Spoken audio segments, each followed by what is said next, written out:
मन की बात दिन रात तो कहते हैं, लोगों को गुमराह करने के लिए बहुत सारे भाषण भी देते हैं।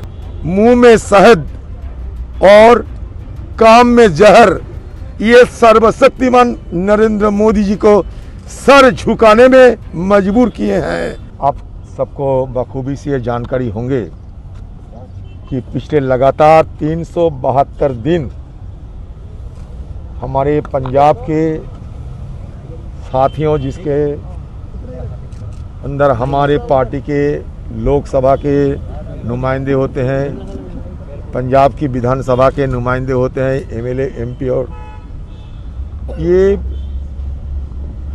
हिंदुस्तान की 3 काले कानूनों के खिलाफ जिस दृढ़ता के साथ, जज्बा जुनून के साथ हमारे हिंदुस्तान के किसानों ने आंदोलन छेड़ी थी, सबके साथ हमारे पंजाब के नेताओं ने, पंजाब के कांग्रेस के कार्यकर्ताओं ने, सब हमारे एमपी एमएलए सब मिलकर इस जंतर मंतर में लगातार 372 दिन किसानों की समर्थन में और 3 काले कानूनों की वापसी लेने के चलते आंदोलन में रत थे। पहले भी हम यहाँ आ चुके हैं, उस समय भी मैंने देखा है इन सबको, आज भी देख रहे हैं।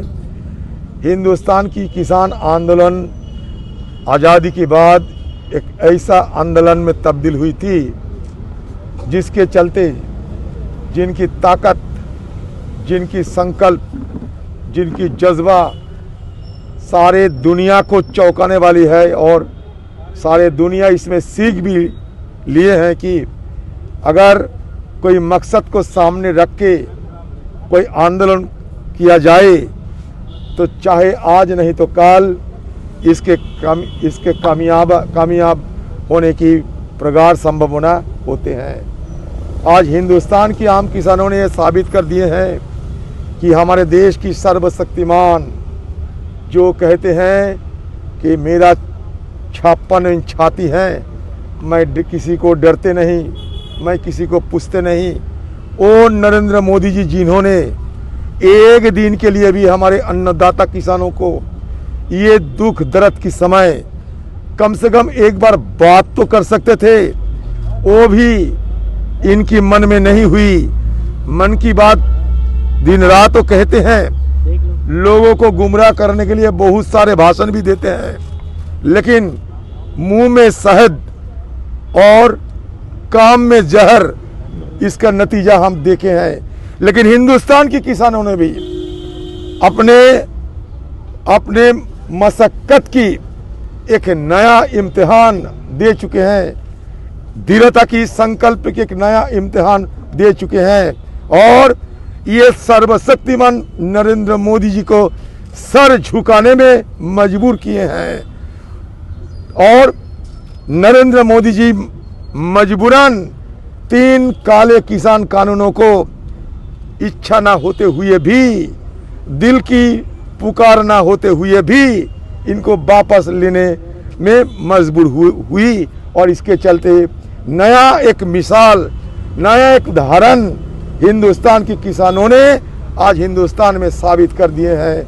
नरेंद्र मोदी जी की घुटने को ठेकने के ये मजबूर किए हैं, और उनके साथ साथ, किसानों के साथ साथ हमारे नौजवान बंधुओं ने, हमारे साथियों ने लगातार 372 दिन जिस तरीके से यह आंदोलन छेड़े थे, जिस तरीके से आंदोलन रत थे, वो भी चिलचिलाते, ठंडी हो या एक करकराती ठंडी हो या चिलचिलाते गर्मी हो और बरसात हो, किसी को परवाह करते बिना जिस तरीके से इस पेड़ के नीचे दिन रात इन लोग आंदोलन किए हैं, मैं इन सबको बड़ा तहे दिल से इन सबको मैं आभार प्रकट करता हूं कि हाँ, और साथ साथ आपकी दम पे, आपकी बल पे, आपकी दृढ़ता में हम सब और ज़्यादा ऊर्जावान होंगे, और अगले दिन भी हिंदुस्तान के किसानों के खिलाफ जरा सा कोई विरोध करने की इनकी मंशा हुई तो हम सब मिलकर दोबारा लड़ते रहेंगे। और ये जंग कांग्रेस पार्टी जिंदाबाद, राहुल गांधी जिंदाबाद।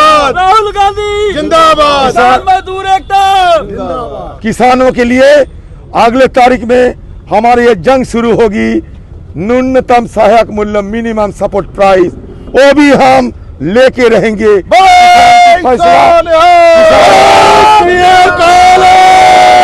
हमारे किसानों ने जिस दिन फैसला लेंगे उसी दिन से ही हमारे साथियों ने भी ये फैसला ले चुके हैं कि हम भी उनके साथ साथ अगले कदम अगले नक्शे पे चलते रहेंगे।